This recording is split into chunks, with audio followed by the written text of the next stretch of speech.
Hello, hello, hello. Okay, here we go. And I am just going to open this up for our friends on Instagram to join us. All right. Well, thank you for hanging out with me for today's live stream. I always love doing this with you guys. They're so much fun for me. And today we are talking about what was discussed on this past Monday's podcast, which transparently had to do with what I think is some of the worst relationship advice that is absolutely ubiquitous. As I shared on the show, I have such a negative reaction personally whenever I hear anybody talking about the need to work on a relationship. Well, relationships take work. You need to work on a relationship. And what I think they're trying to say appropriately is that it requires maybe some effort, some intention, some energy in order to make a relationship into a good relationship. And I think we can all get behind that. Noble intentions right there. But does anybody else have the same reaction to hearing people say you need to work on your relationship? Like, that's really hard thing that is like difficult. And hello, by the way. Hello. I love it. Thank you for saying hi to me. I love it. But does anybody else have a reaction to that just like language? Or is that just me? You guys get that at all? Because when I hear that, I'm like, that does not sound like any fun at all. And I think the counterpoint is that shouldn't relationships be positive, be pleasurable, feel good, be fun? I don't want to think about my relationship as being a chore. I want to think about it as something that is uplifting and that brings light and energy and fun and love and like all the good things. I have enough stuff to work on. Am I alone in this? Does anybody else feel this way? Okay, good point. Good point. Here, I'll pull this up so you guys can see this excellent comment. It makes you feel like I'm just not doing enough. And yeah, I mean, there's that as well, right? There's the shame piece. Well, you need to work harder on your relationship, which also just feels bad, right? Okay. Who else can relate to some of this? Here, I'm pulling this up so we can see this lovely comment front and center. Let's see. Oh, okay. Here's another fantastic point. Let me show you guys this one too. I'm so glad you brought this up. Yeah, I think my last relationship, marriage, caused me to believe that all relationships should be hard. And I'll tell you what, you're not wrong, because I also think that one thing that does begin to happen in relationships that are like really genuinely distressed is that they really do start feeling hard. But then that kind of does a number on people, because I think, again, a lot of this relationship advice is like, well, relationships are hard work, and setting this expectation that it should be hard, and that if it is hard, it means you're doing it right. Like, I don't know. But you know, in my experience as a marriage counselor, and also somebody who's been married for a long time, is that when people are engaging in their relationships in ways that make their relationships stronger, healthier, better, that it's not work. It is not experienced as being this like very difficult thing to do. Like, I'm going to grit my teeth and like try really hard to be nice to you right now. Like, that's not the experience that is having. But when people are like in a really rough patch in their relationships, it can start to feel like that. But that is not the way it should feel. That is a sign that maybe this is something going on that needs some assistance. So who else has comments or experiences here? I mean, so if you're just joining us, the topic that we're talking about today is, this idea that relationships should be work, hard work, and really how this is bad relationship advice. But I think also, my hope in hanging out with you guys today is like to talk about this. So how do you have a better relationship that is based on more positive energy, more positive intentions, and what kinds of things will actually improve a relationship, meaning make it more positive, more pleasurable, more fun, that feels better for both people, instead of this, I think, outdated, unhelpful idea of work. Or if that isn't like the most important thing, we could also talk about general relationship questions on the show today, because I think it is all relevant, right? But I guess, okay, so follow-up question, I posted like, here's what we're talking about today. Curious to know what motivated you to join me on this live stream. Just to hang out, which I'm always very happy to do. Or is there something going on in your life where you're like, oh, I need to go to this one? What's going on with you? I hate the lag, that there's such a weird time delay. Pausing. Oh, and hey, this is probably a good opportunity for me to share that if anybody would like to ask, oh no, my thing is gone. Here, let me see if I can post this comment. If anybody would like to ask a private question that isn't like a public question, that is, going in as a comment on social media, because, some of the stuff is personal. Here, let me put this in front of you. I set up a myself.com, dear Lisa. Okay, that looks right. And here, I'll pull this up in front of us. So oh no, how do I get back to my thing? Hang on, you guys, technical difficulties. Okay, so I'm going to pull this up here. If you guys would like to ask me a question privately, you can, using this link that I just shared. So, okay. I think you can see it there. It's growingself.com/Dear Lisa. If you use that link to ask me a question, I'll get it right here in real time. And here, let me make sure I have that window pulled up so I don't miss it. Yeah. Confidentiality is important to shrinks. So, we want to do that here too. All right. So, and thank you. Thank you for your comments. Okay, so here's interesting. So in couples therapy, individual therapy, after a year apart, challenging as old behaviors recycle and the same issues persist. Yeah, I bet that feels really challenging. And I could also understand how that feels legitimately hard, because it sounds like a lot of, I would imagine, frustration, disappointment, that you have been actively trying to make changes for a long time through individual work, couples therapy, and it's not working, and that it's continuing to feel challenging. You're not having the relationship experience that you would like to have. What do you make of that?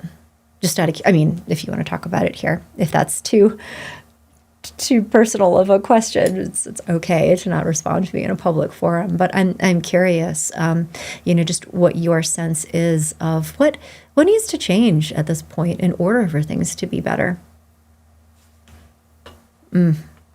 Yeah, that the feeling in many ways is one of hopelessness, and I could see that, particularly when you have been putting in a lot of effort and it isn't changing in the direction that you'd like to go. What do you see as being the root cause of this?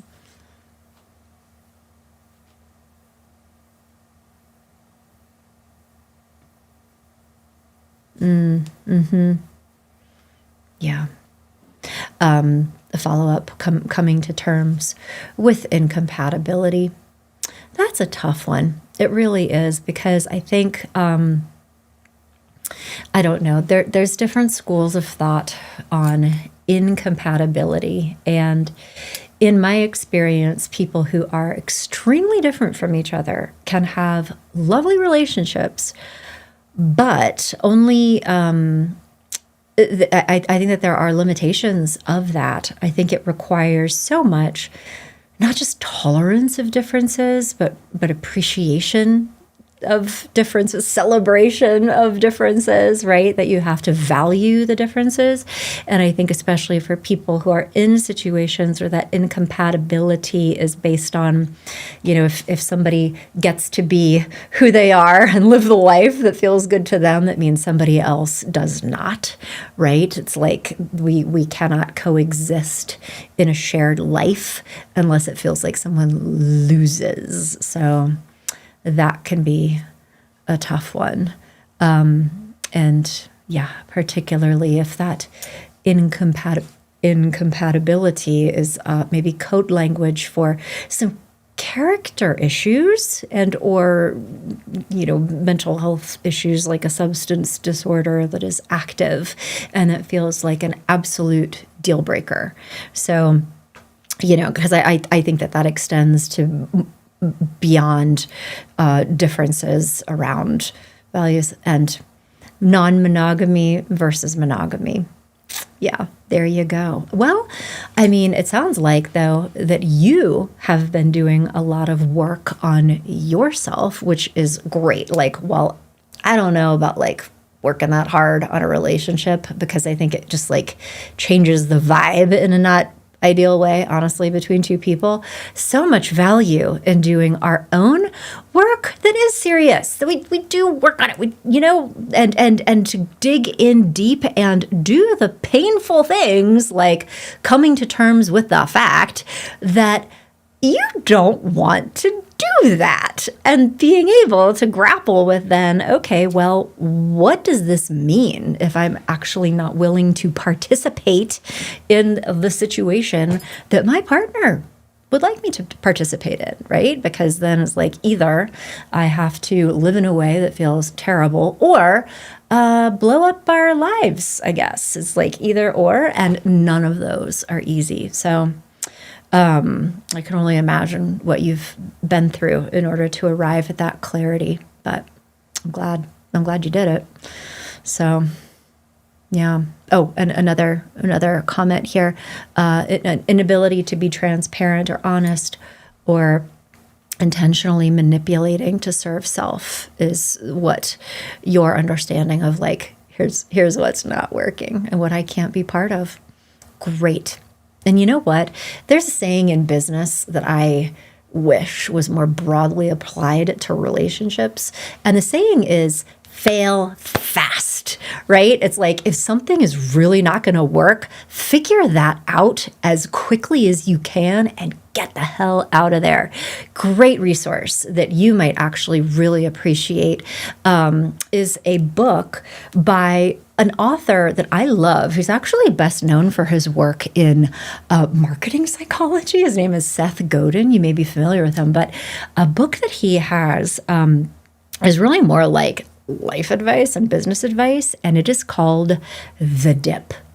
And what it is about, short little book. You could read it in a couple hours, and it's worth doing. That the general premise is that life always has challenges, right? And there is a difference between situations where there is a dip. Things are challenging. You're maybe not having the experiences that you want. There is a big investment in order to get where we want to go. We have to do some things differently. We need to solve problems. We need to work on ourselves. We maybe need to be bringing positive energy into a relationship in different ways in order to get different results. But with a dip, the assumption here is that when you go through the dip, it pays off. At the end of that, there's this uptick. And because of the investment, the situation winds up being better than it was, right? And a lot of life is like that. We have things to figure out, right? We can't just keep going in a straight line forever and expect that things will always be easy. We have to work at it, right? And in relationship language, that means thinking about, how do I be a better partner? What do we need to do to make this more fun, feel better for everybody?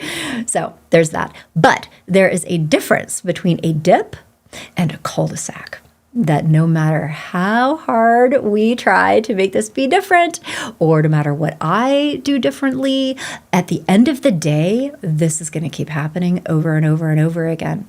And so the work really is figuring out as quickly as you can, am I in a dip or am I in a cul-de-sac? And if you figure out now, this is a cul-de-sac, that's the strategy, because then you can liberate yourself, get through the transitional period before more damage is done, honestly, and then rebuild a life that is congruent with who you are and what you need it to be. And it sounds like that is the work that you have been doing.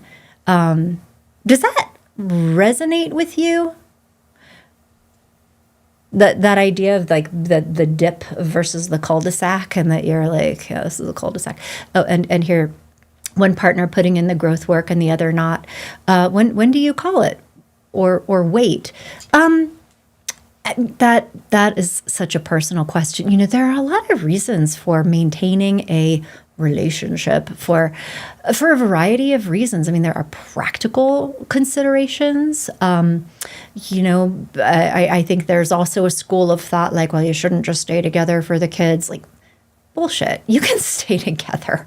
You can continue cohabitating with a person that you know in your heart of hearts that you don't want to maintain a relationship with long term for a few years in order to just manage like the logistics of life. I mean, assuming that it's not a dangerous situation for somebody, totally fine to do that, and absolutely no judgment. I work with a lot of people who make that choice. It's like, this is not the right time to be selling a house and doing, you know, visitation and custody stuff. I would like to wait till my kid is a little bit older before dragging them through that, or maybe not at all, you know. And I find a way to have a different set of expectations for what my shared life with this human looks like. It really is.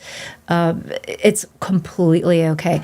But those are things that it is important, I think, to talk through with somebody who can help you be indexing different values, you know, what you want to prioritize, so that you can make a decision that feels good to you. But there is no timeline. But I do think what is important for your own sanity really is for you to be able to say, is there a future in which this is going to get better or not? This is a cul-de-sac, because then you can be making decisions accordingly, but also like changing your expectations. Because in that case, like even if nothing changes, you could also feel differently about the same situation. I think it's super frustrating for people who, in some ways, are holding on to hope, or wanting it to be different, expecting it to be different, and then continuing to get hurt and disappointed when it keeps not being different, right? As opposed to somebody who's like, no, this is actually what this is, and this is always going to be what this is. So, all right, you know, it's like a different level of, there's grief, I think, that you'll need to deal with at that point, but it's like a different level of agitation. So anyway, for what that is worth. But I appreciate you bringing this up. And friends, if you're just joining us today, we are talking about what was discussed not too long ago on a podcast, this Monday's podcast. I was talking about this idea of having to work on relationships, and how this sort of drudgery energy, like a lot of effort, a lot of, I hate this, but I'm going to do this anyway, kind of mentality when it comes to relationships can actually make them worse instead of better. And if you really want a better relationship, there are other, I think, more positive and energizing ways of doing that. But that's our basic topic. But it sounds like we have just a lot of great relationship questions coming up. So let's tackle another, well, fantastic comment right here. So here's another one from one of our friends here with us today, who is saying that you're married and that you've been trying to make it work after a betrayal 18 months ago, and now you've kind of stopped trying to make it work. Yeah. And I am sure you have your reasons. Now, there's another follow-up comment here. So I was kind of talking about that, like dip versus cul-de-sac. And I think that this is when you left this comment, you were saying that's where I am. Oh, for the kids and stability, that maybe you're like just going to shelter in place for a little while. For the kids, for stability, you've stopped working on the relationship and you are focusing on yourself and what makes you happy. Fantastic. I think that that's wonderful. That you have stopped working on the relationship, that your efforts to make it better, perhaps, or after infidelity, to try to restore trust or any of those things, is that you've come to terms with the fact that maybe that is not a good idea for you to invest anything else, including your hope, right, in this relationship, and that it is a different kind of coexistence for a period of time until maybe the time is right to make a bigger change. But yeah. Well, I guess then a question, how, if you feel comfortable sharing, how have you experienced that? I think when I work with clients who arrive in this place, I think that there's frequently a period of grief. When people have hope, the flip side is that then they continue to feel hurt, frustrated, disappointed. But when you lose hope, that's a different emotional experience, right? Because I think it's hard to sit with the fact that this isn't ever going to be what I would like it to be. So what does that mean for me? But it's sad. Has that been your experience, or have you worked through that? And because I think on the other side of that, when people do confront the sadness on the other side of that, what often happens is that there's just a peace, or at least, I don't know, resignation when you shut that door. Like, this person is a grumpy roommate that I don't like that much, and just going to whatever, make this work for a little while. But being able to like put energy into other parts of your life, detach from that person, there can be a lot of, I think, peace for you. Does that resonate? I don't want to speak to your experience, but okay.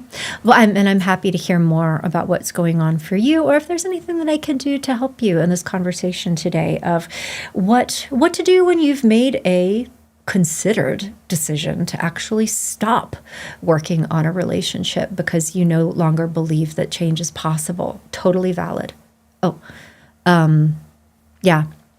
It's sad, but I've accepted that I can't change him and that he needs to do the work if he wants me back emotionally. Absolutely. And that, yeah, and that he may or may not do that. Fantastic. I appreciate that. And thank you for sharing your story. Yeah. Another good comment here, let's put this front and center, from our friend Haley. Thank you for joining. You're sharing that you ignored the knowing of incompatibility till there was a smoking gun to end the relationship, that ended in terrible conflict. Yeah. And I think that sometimes, I don't know, I've had conversations with people who have been unhappy, who know that it's not right, who know that it's never going to be right, but there's enough ambiguity that it's like, it feels really hard for them to be the one to call it. You know what I mean? Like, there's that second guessing yourself, the guilt, like, what does it mean about me if I'm the one that initiates a divorce? What will people say? Am I going to be the bad guy, And so that's actually a different kind of problem sometimes in these relationships. Whereas if something very dramatic happens, there's like a pew, it sounds crazy, but I've actually had people say, I kind of wish something like that would happen because then I could just go. But I'm sorry that you lived through whatever it was, because it sounds like it was pretty pretty traumatic with a terrible conflict. But thank you, though, for just bringing up the fact that you felt it before, that maybe there wasn't a basis for continuing to work on the relationship. So I think that that's important. Yeah. So another great question. Hi. So the question is, how do you know when the relationship is the right amount of work? Okay. Well, let's just define our terms. When I think of what we need to be working on in the sense of really like grappling with difficult stuff that maybe we would rather not do, rather not think about, right? That area of work is not on the intersection between ourselves and another human. It is on us. And so the question is, how much work do I need to do on myself in order to grow into the kind of person who can have a positive, collaborative, enjoyable relationship with this human? And I think that for most of us, there's a lot of runway there, right? In relationships, especially when relationships feel challenging, I think one of the biggest obstacles standing in our way to having a better relationship is related to our ability to put all of this on the other person, unless there are very clear deal breakers. Like one of our friends was bringing up just a minute ago, there is infidelity, non-monogamy, uncontrolled substance use disorders that I do not want to be part of. Like, good. The work, the internal work, is figuring that out to say, I am very clear on the fact that I do not wish to participate in that. And like, I feel good about that. That's internal work.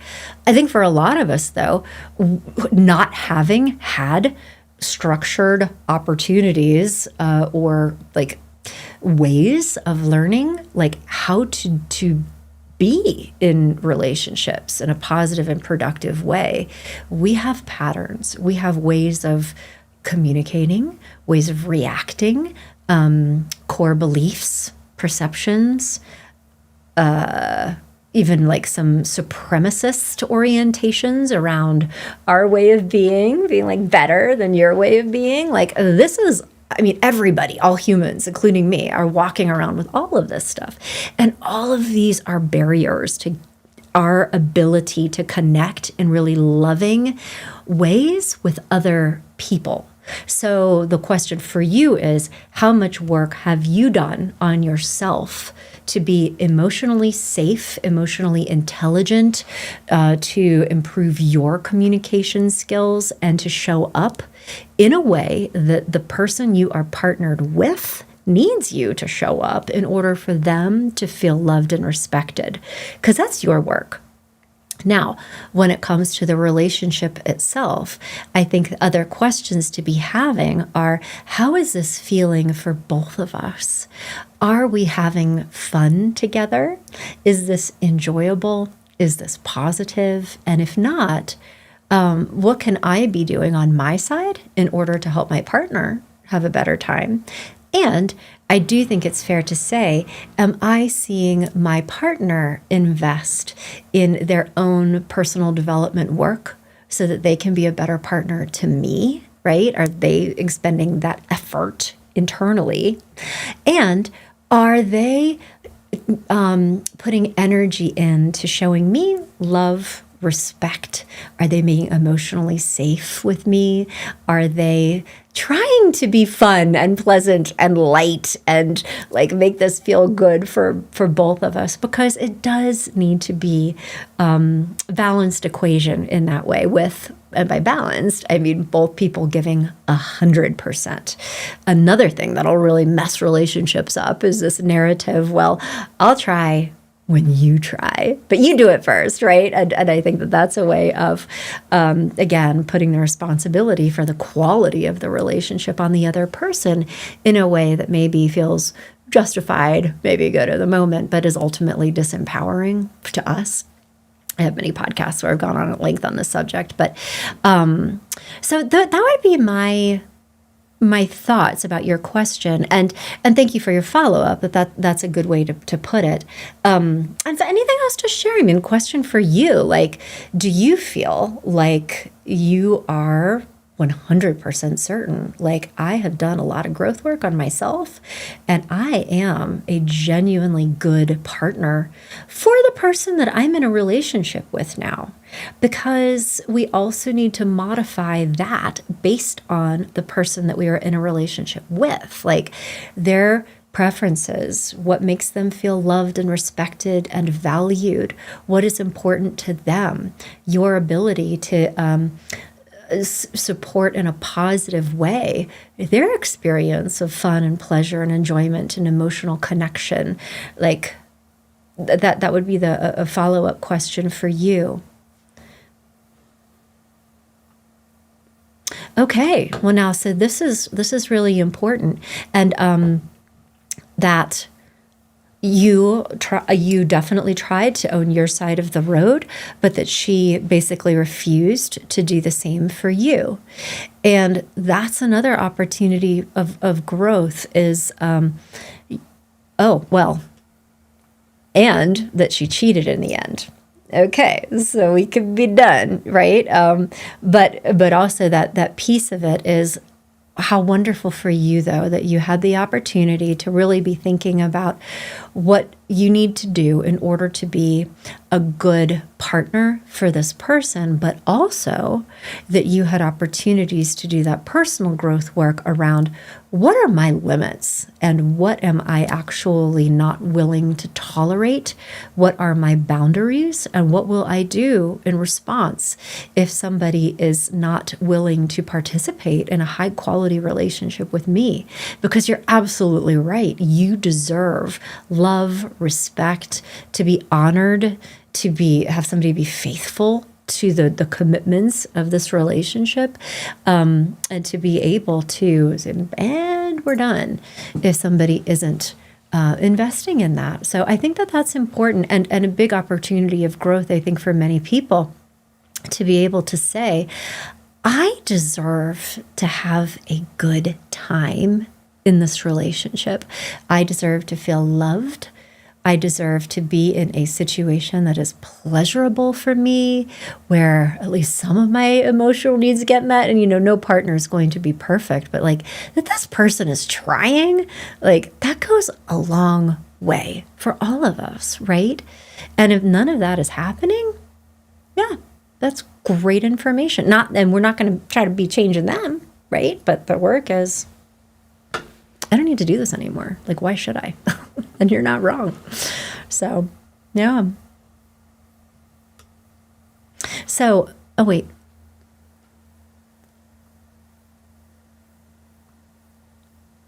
Okay, so another question. And then, oh dear, I'm actually out of time. Okay, so I'm going to try to speak to a couple of these, and then we gotta wrap things up here. But Stephanie, thank you so much for this question. So how do you bring up to your boyfriend of 1 year that his parents are keeping him from being an independent adult? I think you could just say that, but also like the why. So in an emotionally safe way, and in a way that helps him feel loved and respected, and focused on the positive. Say, I think you're great. And I think that this relationship has so much potential. I think we could have so much fun together and have a nice life together. And, one obstacle that I am perceiving is that you're operating in a way that, you're not really functioning like an adult, in the sense that there's appropriate distance between you and your family. Although I just want to temper that by saying, depending on your partner's culture of origin, what he's doing with his parents right now may be perfectly appropriate in the context of that culture. So if there are cultural differences between the two of you, I think that is something that is important to be recognized.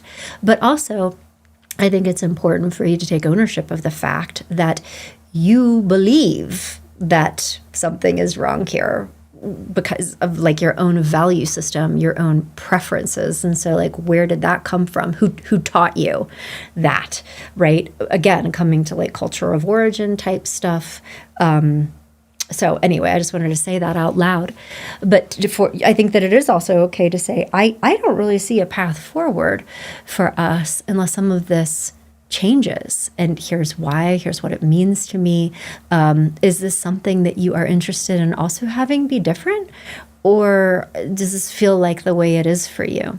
Especially if you're dating, right? And when you're into this, I don't know if you were here a little while ago, we were talking about this dip concept, like, is this something that we can have be changed and evolve and make it into a better, more fun thing? Or am I stuck in a cul-de-sac and this is the way it is always going to be?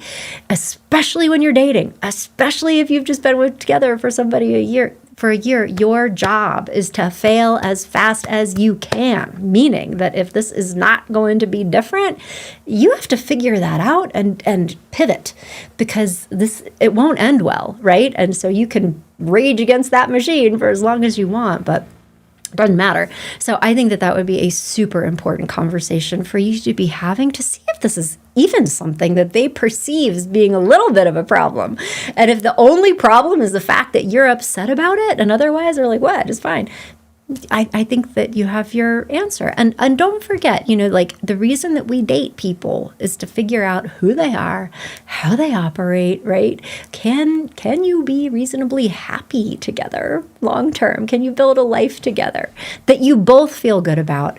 And if the answer is no, like, that's great. That's what dating is for. So I just wanted to say that out loud. Okay. And so one more thing, and then we'll wrap up. Okay, so going back to our previous friend here, who we were talking about a relationship that you have essentially withdrawn from. You are deciding to stay for the moment, but you've really checked out of the relationship because you determined that it isn't worth working on anymore. And follow-up comment, that you're saying he always does the work that he thinks will work, but doesn't do things that would help me. This is a struggle for me to think, should I give him some credit or just stick to what I want for security? Well, it sounds like that there is an obstacle, that maybe there is a desire in him to have the relationship feel better for you, but there's some disconnect in that either you are telling him clearly and in emotionally safe ways what would help this feel better for you, and for whatever reason he is not receiving it because it is different than what his entrenched beliefs about what should work. Right? So is that difficult? Or are you not saying that out loud in a way that he can hear? So one of those two things are happening, would be my guess. And I don't know which of those is true. But if there is effort being applied on his side of the equation, particularly in himself and his ability to make some changes and show up in a different way in order to bring more fun, joy, pleasure, emotional connection, trust to you, I don't know. Does he need more information? However, particularly given what you've described, I would be very clear around we're going to work on this with an accountability partner who can be providing you with direction on what this needs to look like a relationship coach who ideally is a marriage and family therapist, so that get that in place, but also for a limited period of time. Because the other thing I think that can happen, particularly in some of these situations where it's kind of ambiguous, are they trying, are they not trying, what's going on, is that, boy, it's easy to churn a lot of time, right? That we can be in trying to improve things for years. And in my experience, things are going to get better. It doesn't really take that long to know if the trajectory is possible, if change is possible. And by not that long, I mean 3 to 6 months. Now, not going to be perfectly better, particularly if there have been betrayal traumas that need to be resolved. That is a longer arc of healing. But what you will see in the space of 3 to 6 months is, are people following through? Are changes sustained? That's a good prognosis compared to somebody who's like, yeah, that sounds great, and then doesn't. Or you're saying like, no, really, in order for this to feel better for me, here's what needs to be different, and somebody like just not getting it, not responding, not having empathy for your perspective. Those are things to pay attention to, which again will help you get that clarity around, am I in a dip or am I in a cul-de-sac? So I hope that perspective helps. Yeah. And you're saying that you've told him many times what would help. So, okay, that is really good information. And last closing comments here from our friend. Yeah, effort shows up once you're ready to walk away, and only surface level. Stop drinking for a short period of time to prove that they're not an addict, but not actually dig deeper to discover why they drank. Like you see that there's underlying trauma, and fantastic. As I wrote about quite a bit in my book, Xoxo, there is a very real protest response that when an attachment is threatened or broken, people freak out and they will say and do anything. There's like a lot of energy that goes into like, what do I need to do to maintain this? That you're absolutely right, can lead people to behave in certain ways for short periods of time to like, no, let's pull it back together. But again, it is not sustained, and it is often the behavioral making promises, whatever you say, or being able to like make behavioral changes for a short period of time. But what you're saying is that you haven't seen evidence of this really being different, which is getting into that like, yeah, why do I do this? That would be really meaningful for you, and that to you would point to more growth and change and hope being possible, which you have come to the conclusion is not, through a hard-won experience, unfortunately. And I'm sorry that you have had that happen. So anyway. All right, you guys. Well, we talked about some tough stuff today when it comes to working on relationships. What does it mean to work on a relationship? And what it really means is to work on yourself. And then when it comes to the relationship, it is, what is the energy that you are investing into the space between the two of you to make it fun and positive and pleasurable and trusting and loving and all of these things. But also speaking to a number of you who have had experiences in these relationships where, rightfully so, you've come to the conclusion that you shouldn't work on this anymore, that it would be a mistake to do that. You are stuck in a cul-de-sac, in a situation that is not going to get better, no matter how hard you try. And that is okay. It is good, I would actually argue, that you know that, because using that awareness can help you feel better, take back some of your emotional chips, so to speak, start to withdraw emotionally in a healthy way, and maybe start making longer term plans for the future that you will execute when the time is right. Maybe, whatever you decide, you're in charge of this. So I hope that today's conversation was helpful for you guys. Thanks so much for showing up and being here and doing this with me. I always like this time. And I will be back in touch next week with another episode. I hope you catch the podcast next week to prep. And also, I wanted just to drop a resource for you. For you guys that are still here, I'm not going to put it in the comments, but a free resource on my website for anybody, totally free. It is a training that I put together called Communication That Connects. And it is 2 like video-based lessons with me, a workbook. You can do it by yourself or with your partner. And really the goal here is to have emotionally safe communication without becoming really reactive when you're trying to talk about these very important things with a partner. in order to establish the kind of understanding that will lead to hopefully some of the positive changes that we've talked about today. And this goes back to, we're saying, like, what can I be doing in order to make this as good a situation as possible? And that starts with our ability to have emotional intelligence, healthy communication skills. When we can do this with our partners, that is amazing. But even doing this by yourself is helpful. So if you want to take advantage of this, come to my website, growingself.com. You'll see a free resources tab just right in the main navigation, and then just tap on the communication that connects, free 2-part training to access that.